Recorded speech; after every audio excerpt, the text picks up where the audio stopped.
You want to be heard and understood by men, right? We all do. As women, we want to feel safe.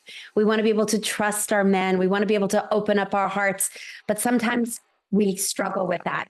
And that's why I invited my friend Valdo to come on this episode today to dive in around how to make relationships work. So whether you're in a relationship, whether you're just starting a relationship, or whether you're just about to start dating, we're going to be talking about how to really have the most important ingredients needed when it comes to connection and men, when it comes to relationships, when it comes to love. Let me tell you a little bit about Valdo. But first, hey, Valdo, good to have you here.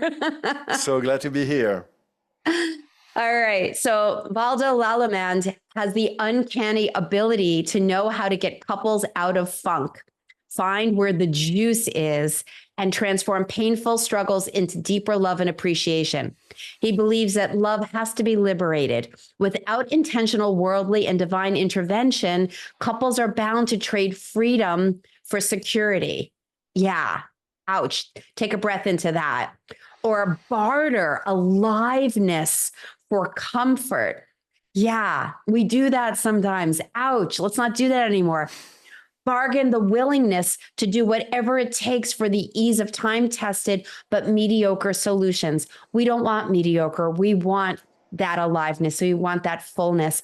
And so I knew I needed to get Valdo in this conversation, not only because he is so smart and wise with his skills, he is also a guy. So he knows the ropes and what men think and all that jazz.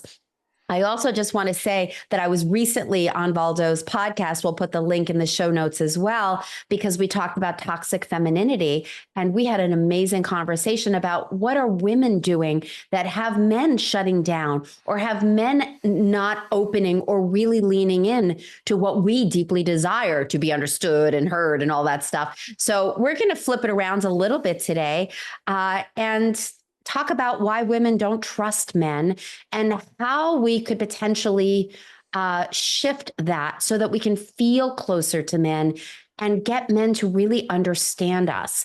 So, Valdo, I think we should just jump right in. Women have been hurt. We've all been hurt, but we're focusing on women today. Women have been hurt. They've been betrayed. They've been abused. People have died. I mean, there's so much heartbreak and baggage that a lot of women bring to the dating and the relationship world. And that keeps them from trusting a man, from opening to a man. And I'm just wondering, what's your take on that in reference to being a man and having a woman not trust you? It's a very painful experience. It is the experience of many men. What I'm seeing is women are dreaming of a handsome, conscious man who will, of course, do the dishes and sweep them off their feet. Yes, yes. Yeah, exactly. But my question is, are you sweepable? You know, Are we most women sweepable? want that, but they are not there. You know, we all have a masculine and a feminine. Our feminine is our expression, our longing, our yearning to be loved and held, for men as well. And the masculine is basically the one that creates the boundaries, sets the goals where we go, and is there for safety. So when women do not feel safe with men, basically their masculine shows up, and that's a major turnoff for men. Okay, great. So when women show up in their masculine, actually, I would, this is such a common topic right now. However, it's surface. Oh, don't be in your masculine. Don't be in your feminine. I'd actually like to drop in a little bit deeper with what a man views a woman, like what are the qualities they're seeing in a woman that they consider in their masculine that's a turnoff. What are some of those things? So before we go to the turn-offs, let's talk about the turn-ons, because we typically don't just talk about what doesn't work. So what is a turn-on is a woman's juiciness. Her juiciness is of course, her sexiness and all that thing, but it's also her yearning, her longing. When a woman comes to a man and say, I yearn to be loved by you, that is very sexy to a man, whether they have sex or no. So their desire, their willingness to say, "I want you. I desire to have you in my life." And we're not just talking about sex, like you said. This is a guy is hearing an invitation. Exactly. Come into my life. Exactly. So most often that invitation is fraught with masculine, but only in this situation, but only if you do that, but only that, but only that, but only that. And that is a turn off. Okay, so you're saying that when women have their agenda and they want this or they want this, they want this, that you're considering that being in their masculine? Because for me, there's a fine line between this is what I desire, this is what I want, and being in my masculine. Because me in my desire doesn't necessarily equate in my mind as being in my masculine.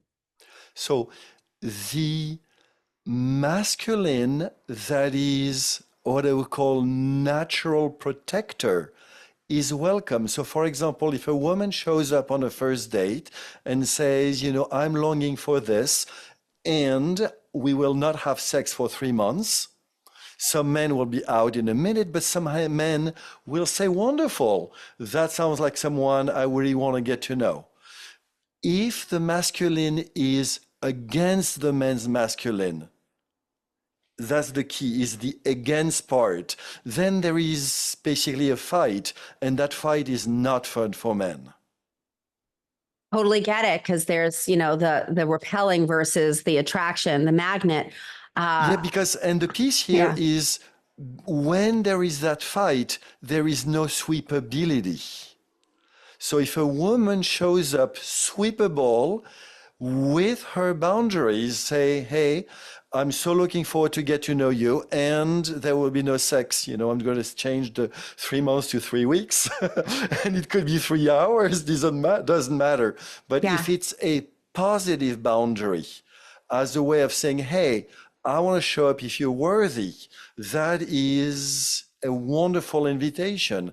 But if that is a negative invitation, and I want to be clear here, please show up with your masculine, your protector, because many men are not worthy. But if you show up with conditions after condition after condition, that is a turnoff for men. Got it.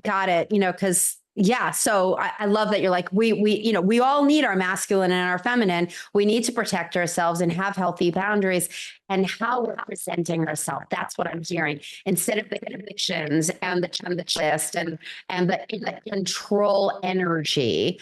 That's a turnoff. So I want to go a little further there, because we just talked about the dating situation. Let's talk about a woman who is in a relationship with a man, and she may have been with him for a few months, a few years, or a few decades. Most men want to make their woman happy, but struggle with it. And so, same question with, are you sweepable? My question is, are you happyable? Because most women keep reminding men why they don't make them happy. And that is a turnoff for men. Yes. Why would he make more efforts when most of what he hears is, you didn't do this, you didn't do that, you didn't do this, you didn't do that? Yes, totally in agreement. Sweepable. What do you mean by sweepable? So, Prince Charming, tall, swept dark, her off and her feet. handsome. Got it. Sweepable. Sweepable. Basically, a woman wants to get swept off her feet. Got it. So, sweepable is, if that man shows up, will she say yes to him? Got it. So, if we were to kind of drill it down, I'm hearing a man is going to be interested and more engaged with a woman that is open, Yeah. and can have healthy boundaries with positivity, empowerment. However, if she's coming with the negative and is projecting onto him all these shoulds and have tos and criticism, that boom, that's going to be the conflict, and that's not going to be the juiciness that they desire. Correct? Yes, yes. And so many women have learned to diffuse some of those bombs, but they do not understand the key. And the key is a man shows up the way you see him. So if you see a man as capable and worthy, he will show up as a hero. If you treat a man as not capable, he will show up as a dud or an okay man that somehow will take the lowest flower he can take and will likely sleep with you on the second date, but that will not be what you really want, what most women really want. So the Got it. key there is to learn to see men as capable. And I know it's a tall order. And please don't do that with an incapable man. This is only with a man who is capable. I love that. And I've said to many of my clients, repeat after me, we do not date potentials. We do not date some days. It's like, this is who is presenting to you. Can you accept this person as is? Because trying to fix him, trying to, make him something that he's not, he still might blossom, he still might change, but take him, like Maya Angelou said, it's like, if they, when they, something like when they tell you who they are, believe them. So to be able to see who it is and accept them for who they are.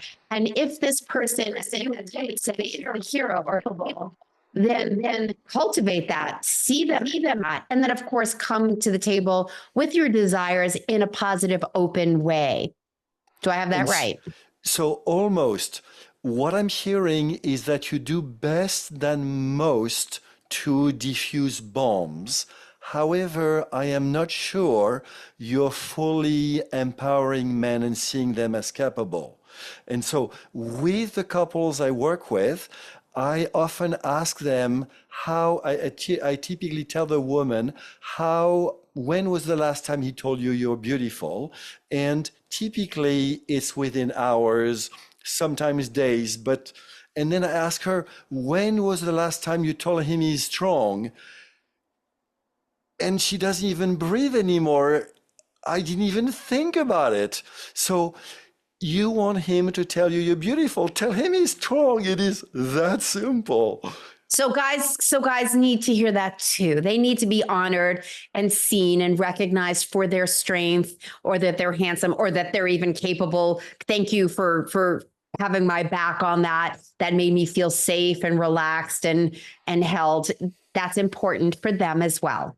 So we have both a masculine and a feminine. And the same way the hurt masculine is what goes awry in relationship from women to men, the hurt feminine is what goes awry with men.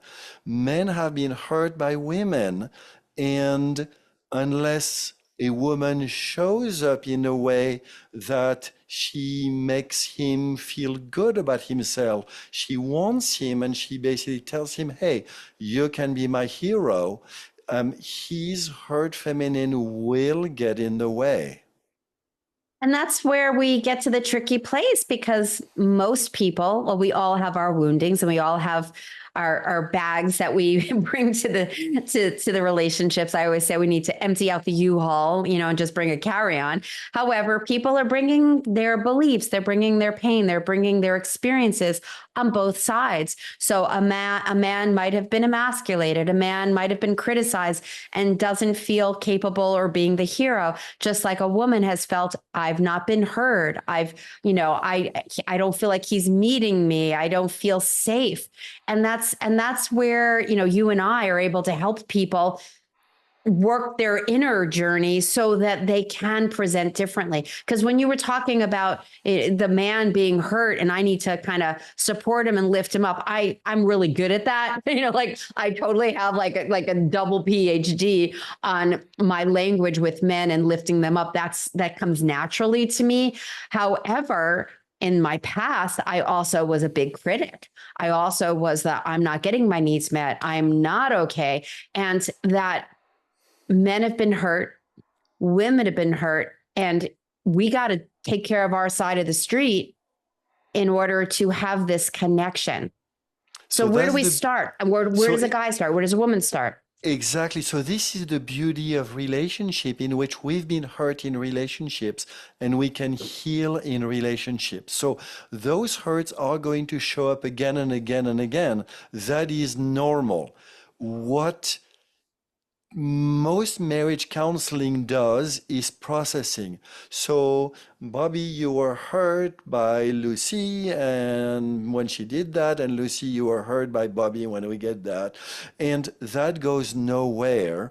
And that's not really true. That is somewhat helpful for most women because women are verbal processors, but that pisses most men off because this is not the way men do. They want to be challenged, they want to be active, they want to be playing. So the way I play with couples is to say, hey, when something doesn't work for you, let's stop that and do a take two.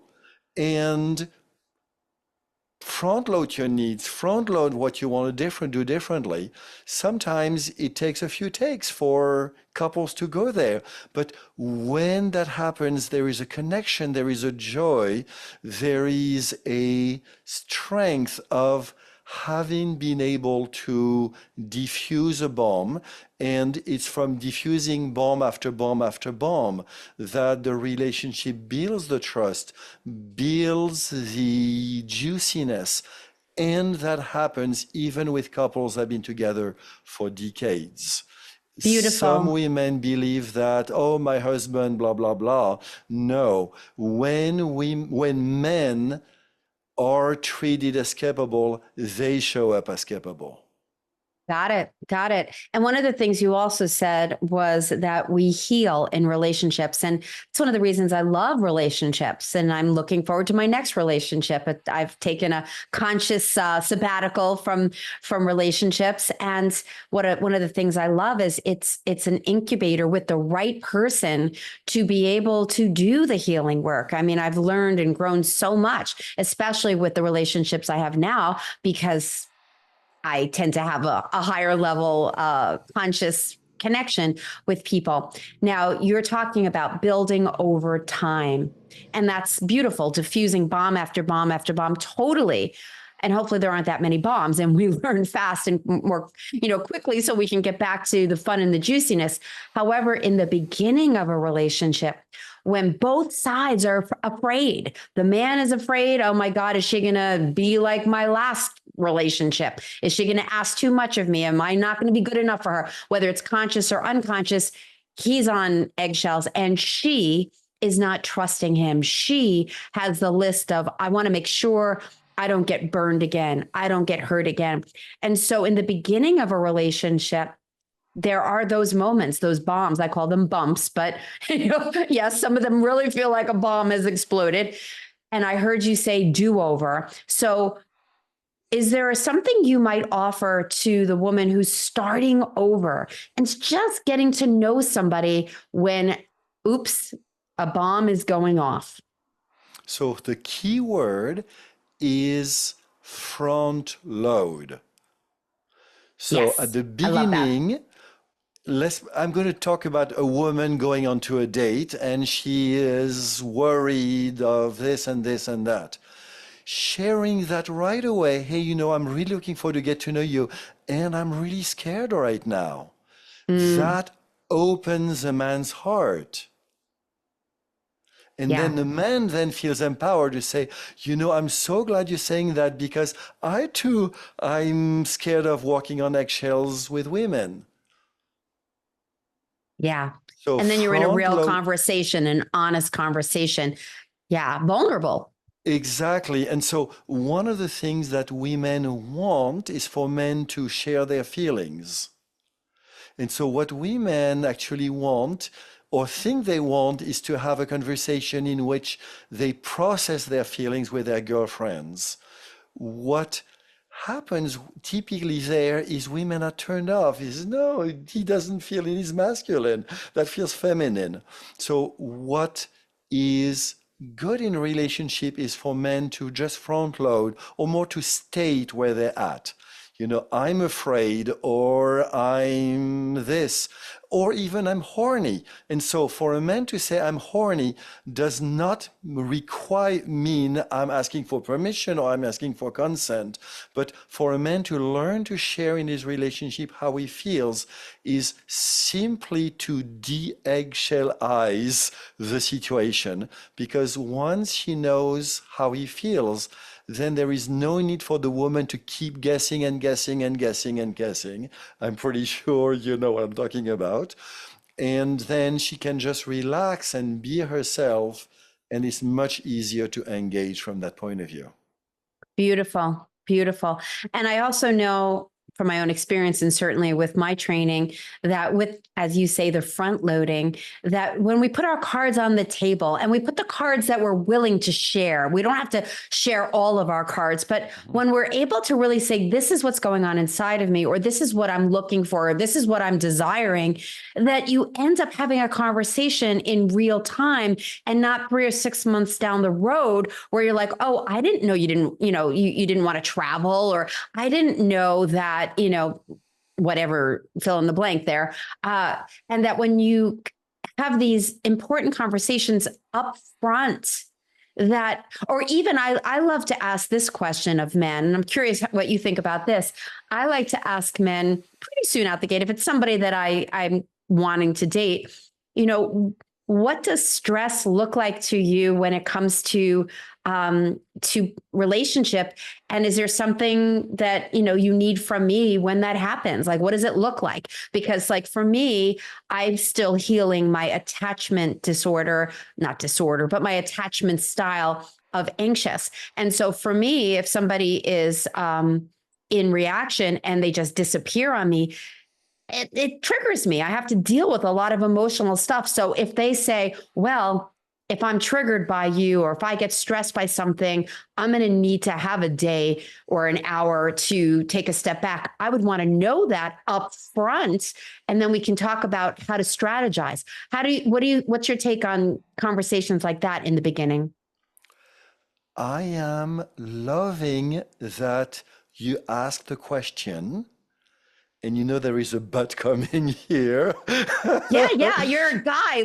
I love when I have men on the show. You've got the chops and the penis. So I want to, I'm asking these questions because I'm not the only one that wants to know. So, and again, I also want to say, whatever you say and whatever I say, everybody that's listening and watching, these are guidelines. This is just what we see works, but you might hear something completely opposite. Find your own way. But what do you have on that?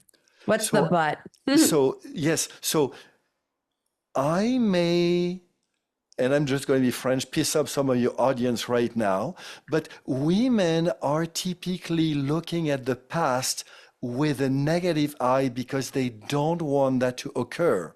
Of course. And for a man to hear I don't want that negative past is immediate emasculation. So instead of talking about stress and his stress response, how about you say, what would you need to show up authentically? Because that is future oriented and that is positive. I'm a little confused here. So with my question, from how I view it, it has nothing to do with the past. It's all about the future. It's like, hey, we get triggered. How does it look and how do I support you with that? Because that would, and then we can enter into this is who I am and this is how I'm wired. How do we navigate this? I fully get it. And just picture 99.9% of men's experience is to be blamed for who they are not, is to Okay. be have a woman tell them, you did this, you did that, you did this, you did this, you did this, you Sure. did that, and that didn't work for me. And so I don't want to be overemphasizing the negative, but from learning to look at the future and positive. So how can we create a culture in which both of us will show up authentically in the future? That's something a man will know what to do about. And if he it may be a weird question because no woman will likely have asked that question, but somehow it invites the man to look at his strengths versus being one more time being told that he's not capable of responding to a woman when she's stressed. You I see love what this I'm talking about? conversation. I do, but I also see it differently. So, and that's why I love talking with you because it's a real Yeah, conversation. Because I'm not seeing it as negative at all. I'm seeing it as proactive because men do get stressed. I get stressed. Like if someone were to ask me, how does stress look like to you? I might say, well, I might let you know that I'm feeling a lot of emotion and I need to talk to you. Like to me, that's like, here's the Junie Moon playbook, and to me, that's a positive future pacing. How do we do this? Because I get what you're saying that in the past, a man might have been shamed for how he has been.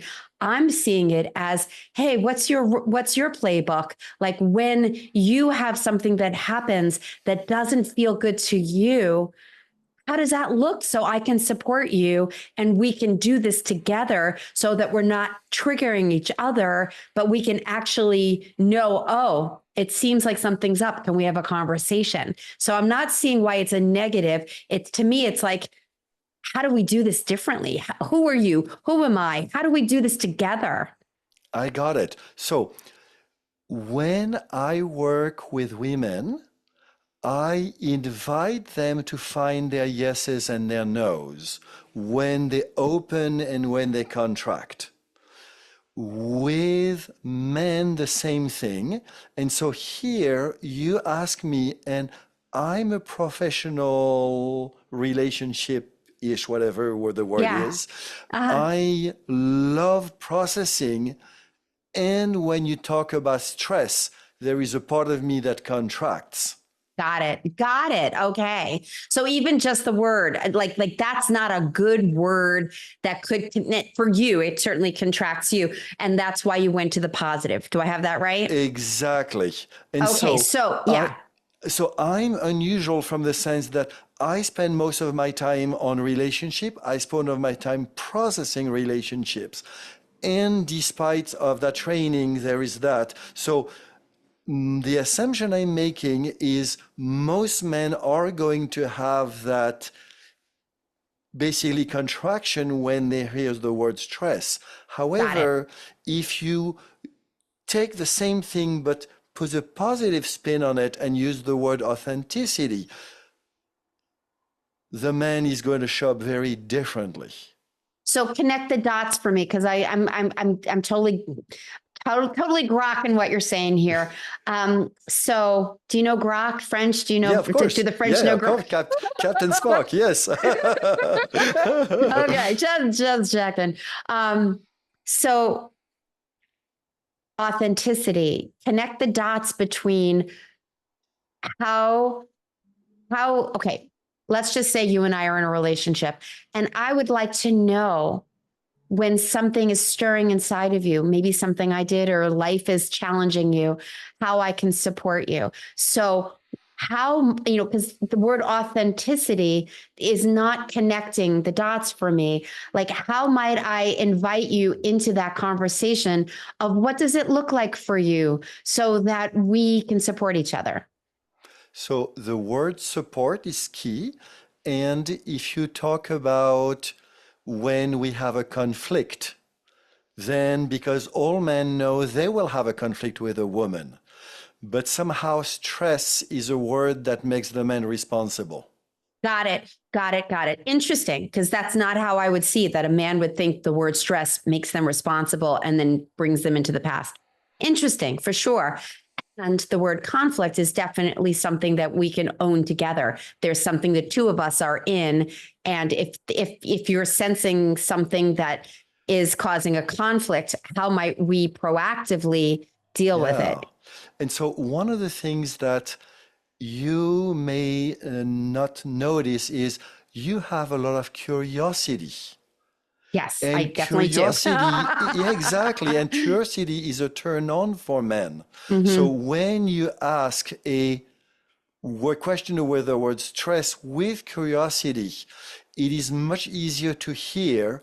But if the question man gets a question somehow, even if there is a whip of a negative frame of mind, Got it. then it feels It's emasculated. okay. Interesting. Very interesting. Let's just shift gears a little bit in reference to a woman wanting to be understood. So many women feel like they can talk until the cows come home. The guy is just not, he's either checked out, he's not understanding her, he wants to fix her. So we know all this. So, what might be some wise words for this woman that's like, I really just want him to like be able to listen and to understand where I'm coming from because I feel so alone when he doesn't. What might you offer to her? Women love to process, men love to do stuff. And so do something with him or touch him. So here, one of the games I play early on with most of the couples I work with, I call NSGT.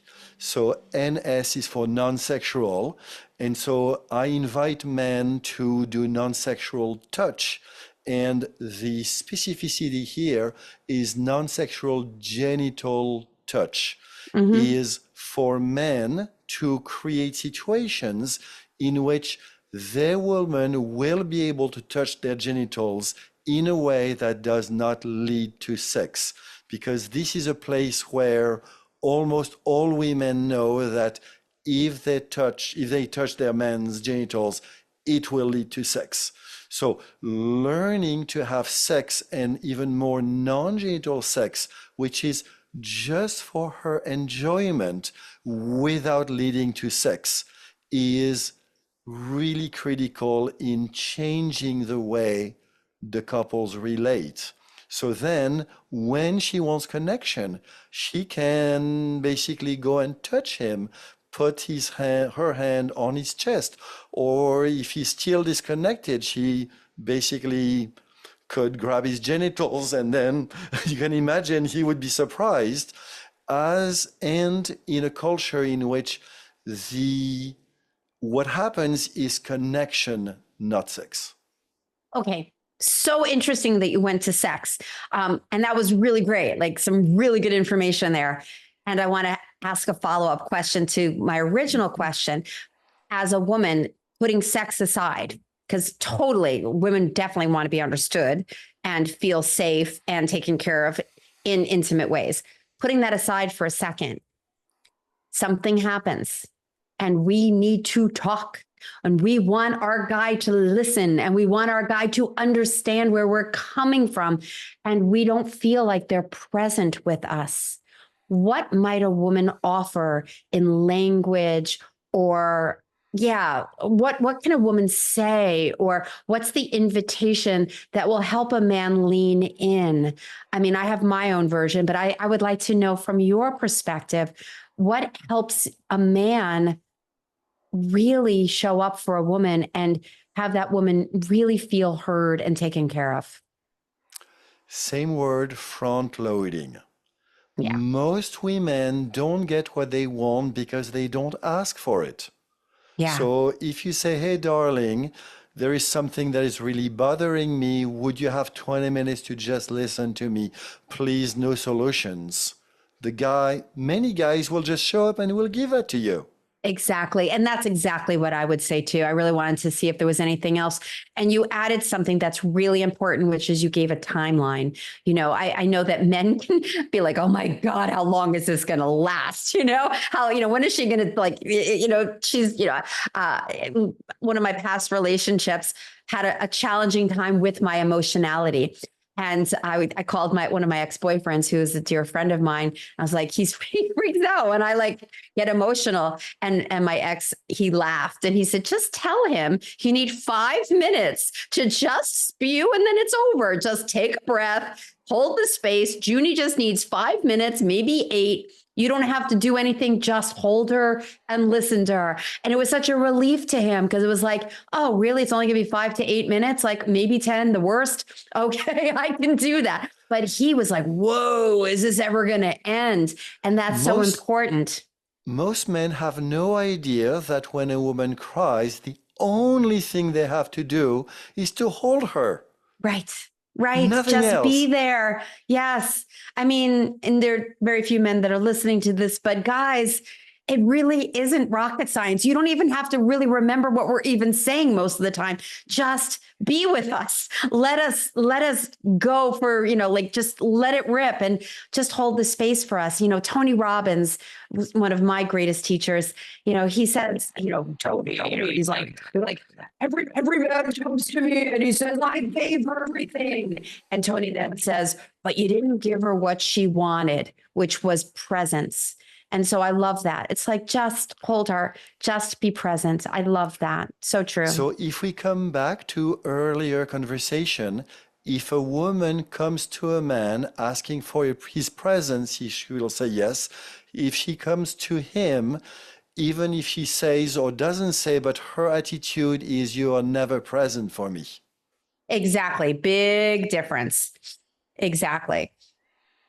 And if there's no front loading, as you said, and a woman doesn't feel like he was able to hold the presence, to come from it as, negative, pointing fingers and saying, you weren't there for me, versus some what I call clean talk, where it's like, hey, can we talk about earlier?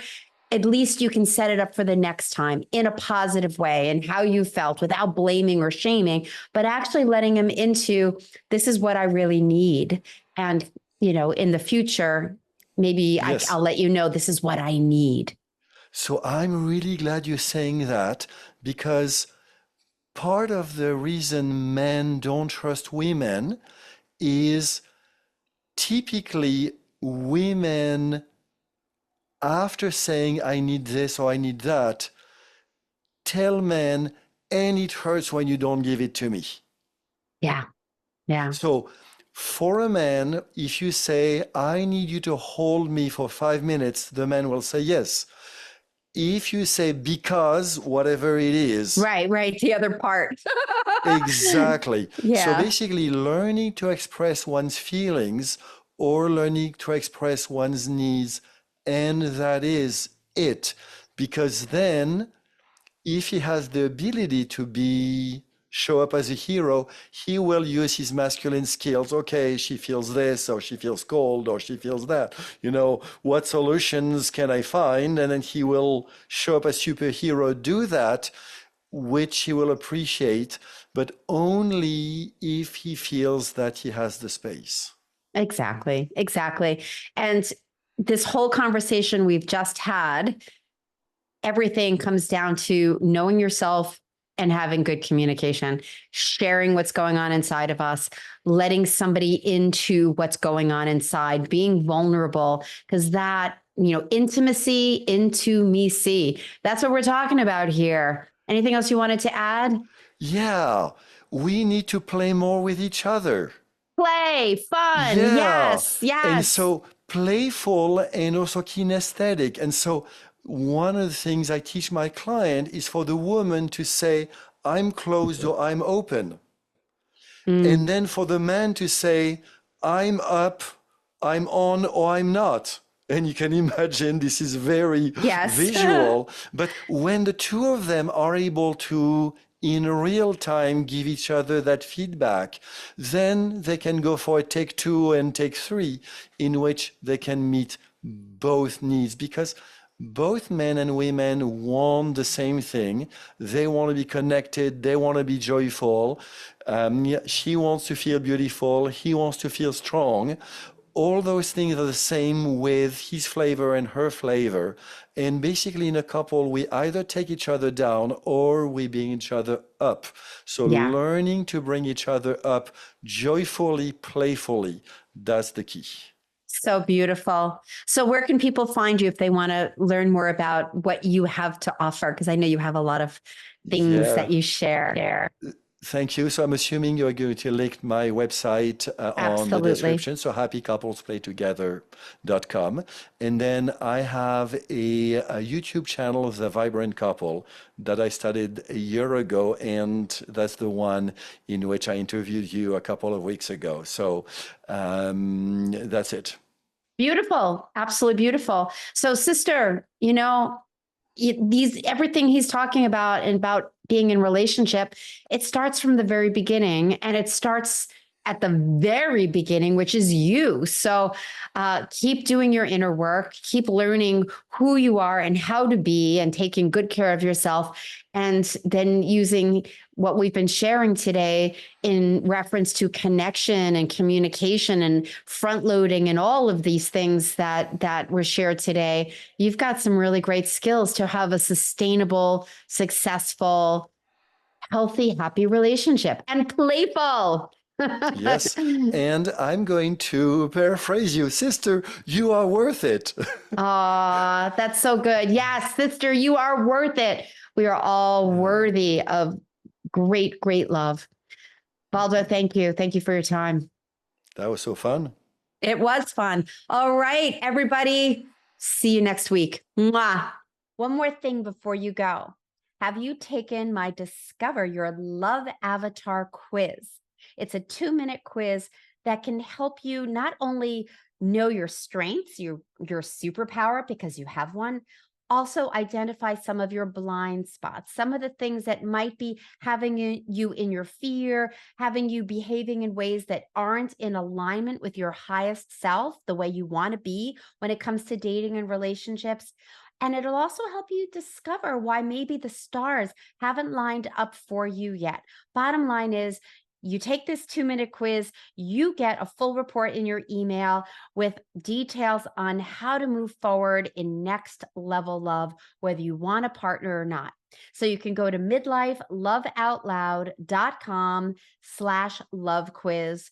The link is in the show notes as well. And if you haven't liked and subscribed to the station, I'm going to encourage you to do that too, so you don't miss any episodes. And I hope you got a ton out of today's. See you next week. Mwah.